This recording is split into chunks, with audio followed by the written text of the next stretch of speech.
Hello and welcome back to Under Review. The Huskies had a packed weekend as they traveled down to New Jersey to play Seton Hall this Friday and then traveled back to verse Notre Dame at Gampel on Sunday. I'm Mahn. And I'm Mengal. Let's get into it.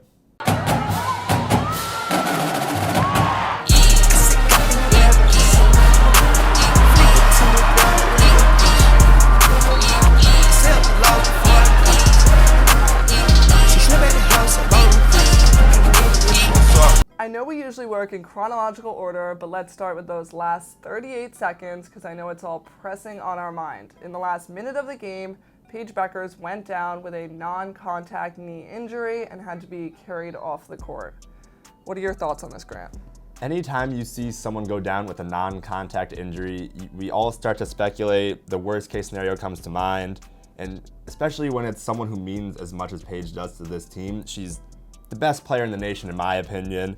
And that whole game, she was just getting beat up, and everyone's going to start questioning Gino now about why she's in the game. But he even said it himself. This could happen to anybody, anytime, practice, or anywhere, really. So I don't want to place blame on him. There's no blame to be had here. It's just a freak accident. And right now, we can't do the speculation. We just have to wait and see what happens. There's going to be an MRI, and it's just pray for the best, expect the worst.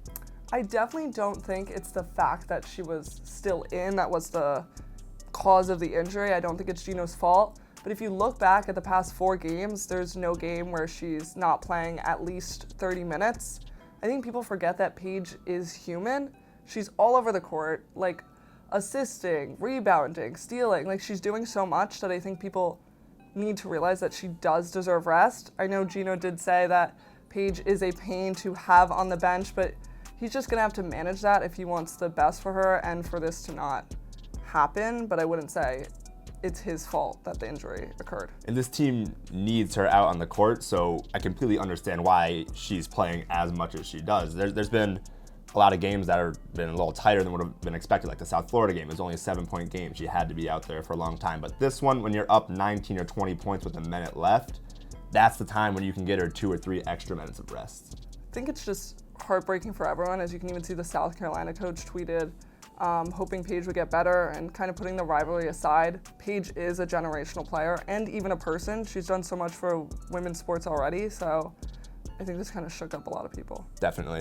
So how do you see this injury affecting the team going forward, either short-term or long-term? I know we saw in Gino's press conference that he said he didn't like a team without Paige on the court. I don't know if he meant to word it that way, but it doesn't really sit right with me that he says he wouldn't like the team without Paige because you shouldn't really depend on one player. He still has great players, Avina, Olivia, like everyone could step up, Kristen, in any way, and a lot of them did in the Notre Dame game, so I don't think he should be so concerned without Paige there. They're still very good. They're very good, but replacing 21 points a game, 5.5 rebounds, 6 assists, and someone who plays 36 minutes a game, that's never easy to replace. You're going to have to try to get the ball inside more, use those bigs. We've seen Olivia start to turn it on the last few games. Avina and Kristen, they're going to have to start seeing different defenses more geared towards them. It's going to be a completely different team that we're going to have to see now. I think it's because we already depended on Paige. Like, she moves the ball in a certain way, and I think that's what he meant more, but they should learn to somewhat play without her sometimes and be able to function on their own, and that might help them better in the long run. And with losing the heart and soul of the team, basically, it's going to be really important that these seniors kind of keep the younger players on track and motivated and say, we're still a team, even if she's not here, we're still going to go out there, compete every night, and try and win. So do you think in the future that Gino should take this as a sign to let Paige rest more? Do you think that he should go the longer route of making her sit out? We don't know how long the injury is going to take, but I would say a little more rest would be good always. To play 36 minutes and 30 games a season, 40 games a season if you're going into March, that's just a lot of toll on one person's body. So if you can get that down to the low 30s, that would be great. So that's it's so tough because this injury specifically it's the non-contact. It's an accident. There's no way to prevent that. I think you just have to think about her career as a whole. Paige has so much more to go, and I know she's obviously so important right now, but even like AZ seeing that, Nika seeing that, Caroline seeing that, they've all had their fair share of injuries that could have ended their career. Luckily, even AZ, she's back, but you got to be more on the side of precautionary if you want her to be in it for the long run. Although it is hard to not think about that terrifying moment, we do have Paige in our prayers, and there was some good to come out of this weekend. For me, one of the brightest spots was freshman Caroline Ducharme. She came out against Notre Dame after struggling a little bit early on in the season, only 4 total points, and she lit it up with 14 points in 14 minutes against the Irish, and that was a big piece of the second half in pulling away. She looked decisive and confident, and she was ready to shoot the ball every time she caught it. She ended up 3 for 5 from deep, flashing the shooting talent that we knew we were getting with her. I think that as we saw at AZ's coming out party in Atlanta, this could be Caroline's coming out party here. Caroline has always said that she's pretty under the radar. She hasn't always gotten the spotlight that she deserves. She jumped up like 30 rankings in a year, now being the number 5 recruit. And even in that Seton Hall game, she got in the first couple minutes, fouled twice. Like, she was overthinking a lot of her plays. And then in that Notre Dame game, first thing was to travel, but she didn't let it get in her head, and then was just lighting it up with 14 points. She even said that she's been overthinking a lot. So just that she finally was able to show her talents, because she's been proving herself, as I've seen in the practices, and she's just working really hard, and I'm glad that she finally got that moment. And it wasn't even just the catch and shoot. We saw a few great drives, attacking the basket, getting to the free throw line, just really showing the full offensive versatility that she has. You could see that she was finally trusting herself on the court, and I think that's really important, especially for the circumstances they're in now. One of the other guards that has been off to a little bit of a slower start, Nika Muehl, she started to show herself as well in this game. What were your thoughts on her? I think Nika is definitely necessary. She hasn't been as the same as assisting as she was last year. I think she's finally getting her groove. Obviously, we love her aggressiveness, but I'm glad she's getting her offensive movement back. Yeah, for me, before the AZ injury, it felt like she was kind of slipping completely out of the rotation, and ever since she's been back in it with the Seton Hall game, she's shown a great response, which is just a credit to her toughness and her mentality as a player. If we're gonna be without Paige, Nika's defense and intensity and just overall feistiness on the court is gonna be crucial going forward. If we're gonna be without Paige, I think Nika's gonna fight really hard to make sure that they're still winning, as she would obviously want her on the court. We've seen some big improvements from our bigs. Has anyone really stood out to you on the front court? For me, Olivia Nelson-Ododa, she's started to show some flashes of previous years, and against Seton Hall, scoring 10, and then a double-double against Notre Dame, 14 points, 13 rebounds. She's absolutely solidified herself as the top forward on this team, as she should, as the senior and one of the leaders here. On the defensive end, she's still blocking shots, altering shots. So I really like what I've been seeing out of her these past few games. Olivia's been really necessary down low, and I think a lot of people take her for granted, but she's been doing great blocks-wise, rebounds-wise. I think she's really stepping up and becoming that solid forward that we need.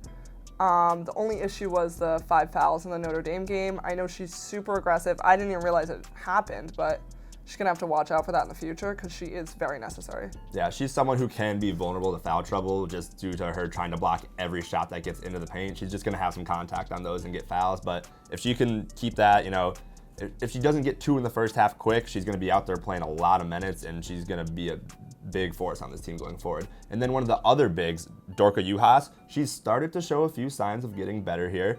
She's been attacking the glass a lot more, 10 rebounds against Seton Hall on Friday, and then against Notre Dame, kept a lot of balls alive.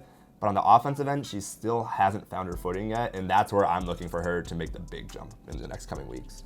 Her and Aaliyah are kind of getting the similar playing time of coming in and out, and none of them have really found their balance yet, so I'm gonna wonder what's gonna happen there. They seem to be rotating in and out for each other, you're right. It's more of Olivia has the 5 spot, and then they're just, whoever's playing better at the moment in time is getting that time, and even sometimes they're playing without either of Dorka or Aaliyah and putting Avina as one of as a forward.